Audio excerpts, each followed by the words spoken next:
നമസ്കാരം. ഇന്ന് ലോകം ചർച്ച ചെയ്യുന്ന ഒരു പ്രധാനപ്പെട്ട വിഷയമാണ് ലോസ് ഏഞ്ചൽസ് എന്ന് പറയുന്ന അമേരിക്കയിലെ ഒരു പ്രധാനപ്പെട്ട നഗരം. അല്ലെങ്കിൽ ലോകത്തിലൊരു സ്വർഗ്ഗം ഉണ്ടെങ്കിൽ ആ സ്വർഗ്ഗം എന്ന് വിശേഷിപ്പിക്കാൻ പറ്റുന്ന ഒരു പ്രദേശമാണ് ലോസ് ഏഞ്ചൽസ് എന്ന് പറയുന്നത്. ആഡംബരങ്ങളുടെയും സന്തോഷങ്ങളുടെയും ഒക്കെ സ്ഥലമായിരിക്കുന്ന, ആഘോഷങ്ങളുടെ സ്ഥലമായിരിക്കുന്ന ലോസ് ഏഞ്ചൽസ്. ഇന്ന് ലോസ് ഏഞ്ചൽസ് വാർത്തകളിൽ ഇടം നേടുന്നത് ആഡംബരങ്ങളുടെയും അതുപോലെ തന്നെ സന്തോഷത്തിൻ്റെയും ആഘോഷങ്ങളുടെയും ഒരിടമായിട്ടല്ല.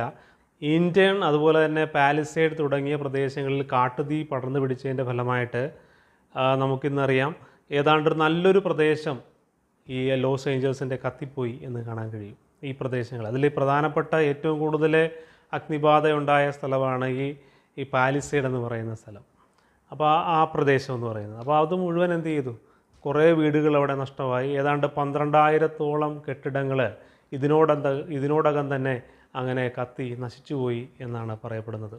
അപ്പോൾ ഈ ലോസ് ഏഞ്ചൽസ് നഗരത്തിൻ്റെ അഗ്നിബാധയും അതുമായി ബന്ധപ്പെട്ടിട്ടുള്ള ചർച്ചകൾ ഇന്ന് സോഷ്യൽ മീഡിയകളിലൊക്കെ വളരെ പ്രകമ്പനം കൊണ്ടുകൊണ്ട് നടക്കുകയാണ്. കാരണം മറ്റൊന്നുമല്ല, ഇതിൽ വിവാദമായിരിക്കുന്ന ഒരു കാര്യമുണ്ട്. 2025 ഗോൾഡൻ ഗ്ലോബ് പുരസ്കാരം ദാനച്ചടങ്ങിനിടയിൽ ആങ്കർ ആയിരുന്ന വ്യക്തി ലോസ് ഏഞ്ചൽസ് എന്ന് പറയുന്ന നഗരത്തെക്കുറിച്ച് അവർ പറഞ്ഞ കാര്യം എന്ന് പറഞ്ഞാൽ ഗോഡ്ലെസ് സിറ്റി എന്നുള്ള നിലയിലാണ് പറഞ്ഞത്. അതായത് ദൈവമില്ലാത്തവരുടെ നഗരം എന്നുള്ള നിലയിലാണ് ലോസ് ഏഞ്ചൽസിനെ വിശേഷിപ്പിച്ചത്.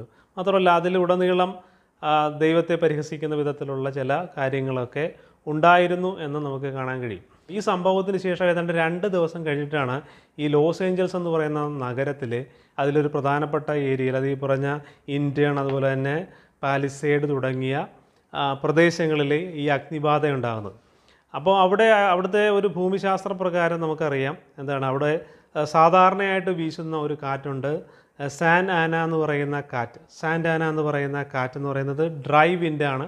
അത് വളരെ ശക്തമായിട്ട് ഈ തീ പിടിക്കുന്ന സമയത്ത് എന്താണ് വീശുകയും അതിൻ്റെ ഫലമായിട്ട് ഈ തീ കിലോമീറ്റർ അകലകളിലേക്ക് തീഗോളം പോലെ അങ്ങ് പറന്നു പോയിട്ട് പലയിടങ്ങളിൽ അങ്ങനെ കത്തുപിടിക്കാനും ആ തീ വളരെയധികം വ്യാപിക്കാനും ഇടവന്നു. അത് ഹോളിവുഡ് ഹിൽസിൽ വരെ എന്ത് ചെയ്തു, തീ പിടിക്കുകയുണ്ടായി. എന്നാൽ ആ ഹോളിവുഡ് എന്ന് പറയുന്ന ആ എഴുത്തൊന്നും കത്തിപ്പോയില്ല. പക്ഷേ ആ ഹിൽസിൽ തീ പിടിക്കുകയും പിന്നീട് അത് എന്ത് ചെയ്തു, അതാണ് ആ തീ അണയ്ക്കുകയും ചെയ്തു എന്ന് കാണാൻ കഴിയും. അപ്പോൾ ആ വിധത്തിൽ ഇത് അങ്ങനെ 12,000-ഓളം വരുന്ന കെട്ടിടങ്ങൾ എന്ത് ചെയ്തു, അങ്ങനെ തീയിലങ്ങനെ കത്തി നശിച്ചു എന്ന് കാണാൻ കഴിയും. 1,50,000-ലേറെ പേരെ ഇപ്പോൾ മാറ്റിപ്പാർപ്പിക്കേണ്ടതായിരിക്കുന്ന ഒരവസ്ഥയിലേക്ക് വരെ കാര്യങ്ങൾ എത്തിയിരിക്കുകയാണ്. കാരണം പൂർണ്ണമായിട്ടും ഈ അഗ്നിയെ അങ്ങനെ ശമിപ്പിക്കുവാനായിട്ട്, കെടുത്തുവാനായിട്ട് ഇതുവരെ സാധിച്ചിട്ടില്ല എന്നുള്ളതാണ് അറിയാനായിട്ട് കഴിയുന്നത്. ഇതിനോടകം തന്നെ ഏതാണ്ട് 24-ഓളം പേര് മരണപ്പെട്ട് കഴിഞ്ഞു. മാത്രമല്ല പലരെയും കാണാതായിട്ടുണ്ടെന്നാണ് പറയുന്നത് ഇതിനിടയിൽ. അപ്പോൾ ഇങ്ങനെയാണ് സാഹചര്യങ്ങൾ വളരെ ഗുരുതരമാണ്. ഇത് തീ വല്ലാതെ പടർന്നുകൊണ്ടിരിക്കുന്നു. ഇതിനിടയ്ക്ക് കാറ്റ്, ഈ ഡ്രൈ വിൻഡ് എന്ത് ചെയ്യുന്നു, വീശുന്നതും പ്രതികൂലമാവുന്നുണ്ട് എന്ന് കാണാൻ കഴിയും. ആദ്യ സമയങ്ങളിൽ ഈ തീ പടരുന്ന സമയത്ത് തന്നെ ഇതിനെ അമേരിക്കയുടെ ടെക്നോളജിയും കാര്യങ്ങളും വെച്ചിട്ട് ഇതിനെ ശമിപ്പിക്കേണ്ടതായിരുന്നു. കാരണം ലോക പോലീസ് എന്നറിയപ്പെടുന്ന അമേരിക്കയ്ക്ക്, അല്ലെങ്കിൽ ലോകത്തിന് പലതരത്തിലുള്ള സാങ്കേതിക സഹായം നൽകുന്ന അമേരിക്കയ്ക്ക്, സാങ്കേതികതയിൽ മുന്നിൽ നിൽക്കുന്ന അമേരിക്കയ്ക്ക് എന്തുകൊണ്ട് ഈ ഫയറിനെ കെടുത്താനായിട്ട് സാധിച്ചില്ല? ആഡംബരങ്ങളുടെ തലപ്പത്ത് നിൽക്കുന്ന നഗരമായിരിക്കുന്ന ഈ ലോസ് ഏഞ്ചൽസിൽ ഇങ്ങനെയുള്ള ഈ തീയെ അണയ്ക്കാനുള്ള മുൻ സംവിധാനങ്ങളൊന്നും അല്ലെങ്കിൽ മുൻകരുതലുകളൊന്നും ഇല്ലായിരുന്നു എന്നുള്ള ചോദ്യമാണ് പിന്നീട് ഉയരുന്നത്. അതിൽ ഹൈഡ്രൻറ്റുകളെന്ന് പറയുന്ന സംവിധാനങ്ങൾ അവരൊരുക്കിയിരുന്നു. കാരണം അത് ആ അമേരിക്കയിലെ പട്ടണങ്ങളിലൊക്കെ നമുക്ക് കാണാം. അമേരിക്കയിലെന്നല്ല, മറ്റ് യൂറോപ്യൻ കൺട്രികളിലും നമുക്കത് മുൻകരുതലായിട്ട് കാണാനായിട്ട് സാധിക്കും. കാരണം എവിടെയെങ്കിലുമൊക്കെ തീ പിടിച്ചു കഴിഞ്ഞാൽ അത് അണയ്ക്കാനായിട്ടുള്ള വെള്ളം ആവശ്യമാണ്. സംഭരിച്ചു വെക്കാൻ വേണ്ടിയിട്ടുള്ള സ്ഥലങ്ങളെയാണ് ഹൈഡ്രൻറ്റുകളെന്ന് പറയുന്നത്. അപ്പോൾ ആ ഹൈഡ്രൻറ്റുകളിലുള്ള സൂക്ഷിച്ചിരിക്കുന്ന വെള്ളം ആ സമയത്ത് നമുക്ക് ഉപയോഗപ്പെടുത്തി ഈ തീ അണയ്ക്കാനായിട്ട് സാധിക്കും. അല്ല, നമ്മളിവിടെ എന്ന് പറഞ്ഞാൽ ഫയർഫോഴ്സ് എന്ത് ചെയ്യുന്നു, ഫയർഫോഴ്സ് മറ്റേ ഫയർ എഞ്ചിൻ വരുന്ന സമയത്ത് ആ ഫയർ എഞ്ചിനിൽ തന്നെ ടാങ്ക് ഉണ്ടാവും. ആ ടാങ്കിലുള്ള കുറച്ച് വെള്ളം ഉണ്ടാവും. അത് ഉപയോഗിച്ചിട്ടാണ് എന്ത് ചെയ്യുന്നത്, അങ്ങനെ കെടുത്താനൊക്കെ ശ്രമിക്കാറുള്ളത്. എന്നാൽ അത് തീർന്നു കഴിയുമ്പോഴേ അടുത്ത ആ സോഴ്സ് അവർ നോക്കാറുള്ളൂ.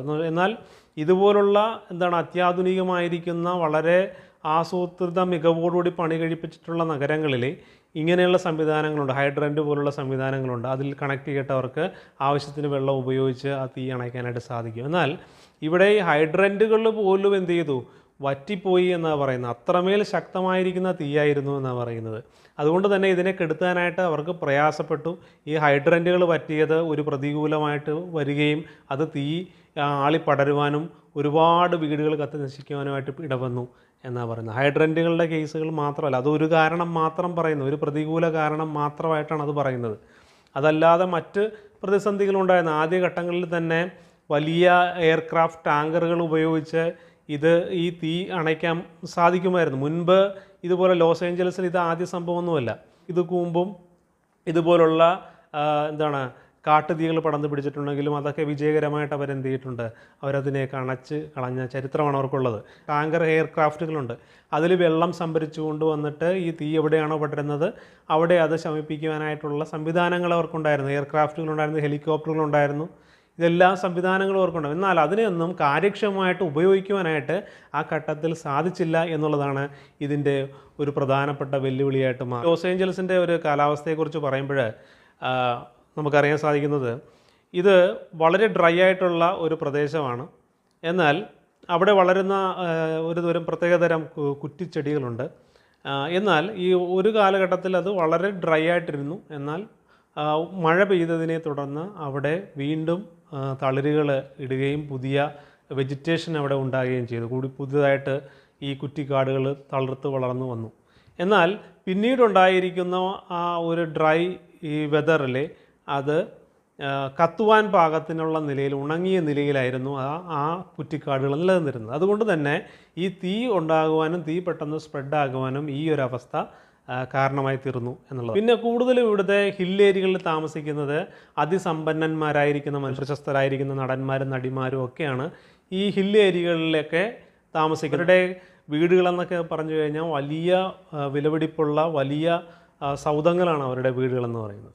അപ്പോൾ വളരെ വലിയ പണച്ചെലവിലാണ് അവർ ഉണ്ടാക്കിയിരിക്കുന്നത്. അതുകൊണ്ട് തന്നെ അങ്ങനെയുള്ള വീടുകൾക്കാണ് കൂടുതലും അങ്ങനെ കത്തി നശിച്ചു പോയത് എന്ന് കാണാൻ കഴിയും. മാത്രമല്ല അതിൻ്റെ താഴ്വാരത്തേക്ക് വരുമ്പോഴോ അവിടെയും താമസിക്കുന്നവരുടെയും വീടുകൾ പലരുടെയും അങ്ങനെ നഷ്ടപ്പെട്ടു പോയി. അങ്ങനെ മൊത്തത്തിൽ 12,000-ലധികം വീടുകളാണ് അല്ലെങ്കിൽ കെട്ടിടങ്ങളാണ് എന്ത് ചെയ്യുന്നത് മൊത്തത്തിൽ അതിൽ ചർച്ചുകളുണ്ട്, അതുപോലെ തന്നെ സ്കൂളുകളുണ്ട്, മറ്റ് സ്ഥാപനങ്ങളുണ്ട്. അതൊക്കെ എല്ലാം ഇതിൽ ഈ തീയിൽ അങ്ങനെ വെന്തുപോയി എന്ന് കാണാൻ കഴിയും. ഈ തീ അങ്ങനെ പെട്ടെന്ന് പടരാനായിട്ടുള്ള കാര്യം എന്ന് പറഞ്ഞു കഴിഞ്ഞാൽ അവർ നമ്മളെപ്പോലെയല്ല കോൺക്രീറ്റ് വീടുകളല്ല അവർ വെക്കുന്നത്. അവരെന്ന് പറഞ്ഞാൽ മര വീടുകളാണ് വെക്കുന്നത്. കാരണം അവിടുത്തെ കാലാവസ്ഥ എന്ന് പറഞ്ഞാൽ മാറിയിട്ട് മഞ്ഞുകാലം വരുമല്ലോ. അപ്പോൾ മഞ്ഞെന്ന് പറയുന്നത് ഈ മരം വെച്ചുള്ള വീടുകളൊക്കെ ആകുമ്പോഴേക്കും നമുക്ക് കുറച്ചുകൂടി എന്ത് ചെയ്യാം, അതിനെ തണുപ്പിനെ പ്രതിരോധിക്കാനായിട്ട് സാധിക്കും. അപ്പോൾ അതുകൊണ്ട് തന്നെ അവർ വെക്കുന്ന വീടുകളെന്ന് പറയുന്നത് മരം കൊണ്ടുള്ള വീടുകളാണ്. മാത്രമല്ല ഇപ്പോൾ ഭൂകമ്പ സാധ്യത ഏറിയ പ്രദേശങ്ങളാണെന്നുണ്ടെങ്കിൽ അങ്ങനെയുള്ള വീടുകൾ അഥവാ ഒരു ഭൂകമ്പം ഉണ്ടായാൽ തന്നെ ഉണ്ടാകുന്ന അപകടം കുറക്കാനായിട്ട് സാധിക്കും. അപ്പോൾ അങ്ങനെയൊക്കെയുള്ള സാധ്യതകൾ പരിഗണിച്ചിട്ട് കൂടിയൊക്കെയാണ്. അല്ലെങ്കിൽ മാത്രമല്ല അവരുടെ ഒരു ട്രഡീഷണൽ രീതി അതാണ്. അവർ മരം കൊണ്ടുള്ള വീടുകളാണ് അവർ പണിയുന്നത്. അവർ വലിയ കെട്ടിടങ്ങളാകട്ടെ വലിയ അപ്പാർട്ട്മെൻറ്റുകളാകട്ടെ ഇതൊക്കെയും അവർ പണിയുന്നത് മരം കൊണ്ടാണ്. അതുകൊണ്ട് തന്നെ മരത്തിന് തീ പിടിച്ചു കഴിഞ്ഞാൽ നമുക്കറിയാം അതങ്ങനെ ആളിക്കത്തും. നമുക്കറിയാം വിറക് നമ്മൾ അടപ്പിൽ വെക്കുമ്പോഴെന്ന് പറഞ്ഞാൽ വിറക് വെച്ചിട്ടാണ്, മരമാണ് വെക്കുന്നത്. നമ്മൾ സാധാരണ പാചകം ചെയ്യാനൊക്കെ പണ്ട് ഗ്യാസ് വരുന്നതിന് മുമ്പായിട്ട് ചെയ്തിരുന്ന പരിപാടി എന്ന് പറഞ്ഞാൽ അടപ്പ് കൂട്ടിയിട്ട് അടപ്പിന് താഴെ എന്ത് വെക്കും, വിറക് വെക്കും. വിറക് വെക്കുമ്പോഴേക്കും വിറക് നന്നായിട്ട് ആളിക്കത്തുന്നതിന് ഫലമായിട്ട് നമുക്ക് പാചകം ചെയ്യാനായിട്ട് സാധിക്കുമായിരുന്നു. എന്ന് പറഞ്ഞതുപോലെയാണ് ഇതിൻ്റെയും കേസ്. വിറകിന് കയറി തീ പിടിച്ചിട്ടോ അതങ്ങനെ ആളി തൊട്ടടുത്ത അപ്പാർട്ട്മെൻറ്റ് തൊട്ടടുത്ത വീടുകളിലേക്കൊക്കെ എന്ത് ചെയ്തു, ആ തീ പടരുന്നതിന് കാരണമായിട്ട് തീർന്നു. മാത്രമല്ല ഇവരുടെ വീടുകൾക്ക് പരിസരത്തായിട്ട് ഇവരെന്ത് ചെയ്തു, മരങ്ങൾ സൗന്ദര്യവൽക്കരണത്തിൻ്റെ ഭാഗമായിട്ട് മറ്റുമൊക്കെ എന്ത് ചെയ്തു, അവർ മരങ്ങളൊക്കെ വലിയ മരങ്ങളും പനകളും ഒക്കെ എന്ത് ചെയ്തു വെച്ച് പിടിപ്പിച്ചിട്ടുണ്ടായിരുന്നു. ഈ തീ പടർന്ന സമയത്ത് ഈ വൃക്ഷത്തിലേക്കൊക്കെ വന്ന് പിടിക്കുകയും അത് അങ്ങനെ കത്തുകയും അത് അവിടുന്ന് കാറ്റിൻ്റെ ഫലമായിട്ട് പറന്നിട്ട് മറ്റ് വൃക്ഷങ്ങളിലേക്ക് മറ്റ് പ്രദേശങ്ങളിലേക്ക് പോയി അവിടെയും അത് കത്തിപ്പിടിക്കുന്നതിനൊക്കെ കാരണമായിട്ട് തീർന്നു. അങ്ങനെ ഒരു മാല പോലെ അത് കത്തിപ്പോകുന്നതിന് അത് ഇടവന്നതിൻ്റെ ഒരു കാരണം ഈ ഒരു രീതികൾ കൂടി കൊണ്ടാണ് എന്ന് കാണാൻ കഴിയും. ഇപ്പോൾ ഏതാണ്ട് 14,000-ഓളം ഫയർ ഫൈറ്റേഴ്സാണ് ഇതിനു വേണ്ടിയിട്ട് ഈ തീ അണയ്ക്കുവാനായിട്ട് പ്രയത്നിക്കുന്നത്. അത് മെക്സിക്കോയിൽ നിന്നും കാനഡയിൽ നിന്നും പോലുമുള്ള ഫയർ ഫൈറ്റേഴ്സ് അവിടെ പ്രയത്നിക്കുന്നു എന്നാണ് പറയുന്നത് ഇത് അണക്കാനായിട്ട്. പിന്നീട് പറയുന്നതെന്ന് പറഞ്ഞാൽ ഈറ്റൺ അതുപോലെ തന്നെ പാലസൈഡ് മുതലായ പ്രദേശങ്ങളിലെ അഗ്നിബാധ മൂലം കത്തി നശിച്ച പ്രദേശങ്ങളിലെ കണക്കെടുത്ത് കഴിഞ്ഞാൽ ഏക്കറുകളിലെ കണക്കെടുത്ത് കഴിഞ്ഞാൽ ഏതാണ്ട് 40,000-ലധികമാണെന്നാണ് പറയുന്നത്. 40,000-ത്തിലധികം വരുന്ന ഏക്കറുകൾ കത്തിപ്പോയെന്നാണ് പറയുന്നത്. ഏതാണ്ട് 60 സ്ക്വയർ മൈൽസ് ഭൂമിയാണ് കത്തി നശിച്ചതെന്ന് പറയുന്നത്. ഏതാണ്ട് പാരീസിനേക്കാൾ അധികമായ വിധത്തിൽ ആ പ്രദേശം കത്തിപ്പോയെന്ന് പറയുന്നത്. പിന്നീട് വരുന്ന ഒരു ചോദ്യം എന്ന് പറഞ്ഞു കഴിഞ്ഞാൽ എങ്ങനെയാണ് ഈ കാട്ടുതീ പടർന്നു പിടിച്ചതെന്നാണ് പറയുന്നത്. അതിന് പലരും പല കഥകൾ പറയുന്നുണ്ട്. ചിലർ പറയുന്നത് ആകാശത്ത് വലിയ അടയാളങ്ങൾ കണ്ടു, അല്ലെങ്കിൽ ആകാശത്തെന്തോ വലിയ സംശയാസ്പദമായിരിക്കുന്ന ചില സംഭവങ്ങളൊക്കെ അവർ കണ്ടു എന്ന് പറയുന്ന ആൾക്കാരുണ്ട്. അതുപോലെ തന്നെ ചിലർ പറയുന്നത് ഇതിനെ സംബന്ധിച്ച് നിരീക്ഷിക്കുന്നവർ പറയുന്നത് മാൻമെയ്ഡായിട്ടുള്ള മനുഷ്യനിർമ്മിതമായിരിക്കുന്ന ഒരു മനുഷ്യനിർമ്മിതമായിട്ട് ഉണ്ടാക്കിയ ഒരു കാട്ടുതീയാണ് എന്നാണ് പറയുന്നത്. മറ്റു ചിലർ പറയുന്നതെന്ന് പറഞ്ഞാൽ ഇലക്ട്രിക് ഫെയിലിയർ മൂലം അതും ഈ തീ പടർന്നു പിടിക്കുന്നതിന് കാരണമായിട്ടുണ്ടെന്നാണ് പറയുന്നത്. അങ്ങനെ പല കാരണങ്ങൾ ഇതുമായി ബന്ധപ്പെട്ടിട്ട് പറയുന്നുണ്ട്. എന്നാൽ എന്താണ് ഇതിൻ്റെ ശരിയായ കാരണം എന്നുള്ളത് ഇതിനെക്കുറിച്ച് ഇൻവെസ്റ്റിഗേഷൻസ് നടക്കുന്നതാണ്. മാൻമെയ്ഡ് ആയിട്ടുള്ളതാണോ അല്ലയോ എന്നുള്ള കാര്യത്തിലൊക്കെ ഇൻവെസ്റ്റിഗേഷൻ നടന്നുകൊണ്ടിരിക്കുകയാണ്. മനുഷ്യനിർമ്മിതമാണെന്ന് പറയാനായിട്ടുള്ള ചില സംഭവങ്ങൾ ഇതിൽ പറയുന്നത് വേസ്റ്റ് ബിന്നുകൾക്ക് മനഃപൂർവ്വം ചില ആൾക്കാർ തീയിട്ടു എന്നാണ് പറയുന്നത്. അതുപോലെ തന്നെ ഈ ഗ്യാസ് ക്യാനുകൾ, അല്ലെ പെട്രോൾ അതുപോലുള്ള ഗ്യാസ് ക്യാനുകളൊക്കെ എന്ത് ചെയ്തു, ഈ തീക്കൂമ്പാരത്തിലേക്ക് എടുത്ത് എറിയുന്ന ചില രംഗങ്ങളും ആൾക്കാർ വിവരിക്കുന്നുണ്ട്. അപ്പോൾ ഇങ്ങനെയൊക്കെയുള്ള ചില സംശയാസ്പദമായിരിക്കുന്ന കാര്യങ്ങൾ നടന്നതുകൊണ്ട് തന്നെ പറയുന്നത് ഇത് മനുഷ്യനിർമ്മിതമാകാനുള്ള സാധ്യത കൂടി തള്ളിക്കളയാൻ കഴിയില്ല എന്നാണ് പറയുന്നത്. അപ്പോൾ എന്ത് തന്നെ ആയിരുന്നാലും ഇതിനെക്കുറിച്ചുള്ള ഇൻവെസ്റ്റിഗേഷൻസ് നടക്കുന്നതേ ഉള്ളൂ. അതുകൊണ്ട് വ്യക്തമായിട്ട് നമുക്ക് ഇന്നതാണ് കാരണമെന്ന് പറയാനായിട്ട് സാധിക്കില്ല. പൊതുവേ ഇപ്പോൾ നമുക്ക് മനസ്സിലാക്കാൻ സാധാരണഗതിയിൽ എങ്ങനെയാണോ ഒരു വൈൽഡ് ഫയർ ഉണ്ടാകുന്നത് അതുപോലെ തന്നെ ആയിരിക്കാം ഇതും ഉണ്ടായിട്ടുള്ളത് എന്നുള്ളതാണ് മനസ്സിലാക്കാനായിട്ട് സാധിക്കുന്നത്. അതിന് ഈ പറയുന്ന സാൻഡാന എന്ന് പറയുന്ന കാറ്റിൻ്റെ ഒരു വലിയ അനുകൂല ഘടകം കൂടി ഈ തീ ആളുന്നതിന് കാരണമായി എന്നുള്ളതാണ് ഒരു വളരെ പ്രധാനപ്പെട്ട കാര്യം എന്നത്. ലോസ് ഏഞ്ചലസ് എന്ന് പറയുന്ന നഗരം അതെന്ന് പറയുന്നത് ആഡംബരങ്ങളുടെയും സന്തോഷത്തിൻ്റെയും ആഘോഷത്തിൻ്റെയും ഒക്കെ നഗരമാണ്. അപ്പോൾ ഈ നഗരത്തെക്കുറിച്ച് പറയുമ്പോൾ ഇത് 1822 വരെ ഈ ലോസ് ഏഞ്ചൽസ് അല്ലെങ്കിൽ കാലിഫോർണിയ, കൊളോണിയൽ കാലിഫോർണിയ എന്ന് പറയുന്നത് സ്പെയിനിൻ്റെ കീഴിലായിരുന്നു. അതിനുശേഷമാണ് അതിന് ആ ഒരു ചരിത്രത്തിനൊക്കെ മാറ്റം വരുന്നത്. ഈ സ്പെയിൻകാർ തന്നെയാണ് ഈ ലോസ് ഏഞ്ചലസ് എന്നുള്ള പേര് വിട്ടിരിക്കുന്നത്.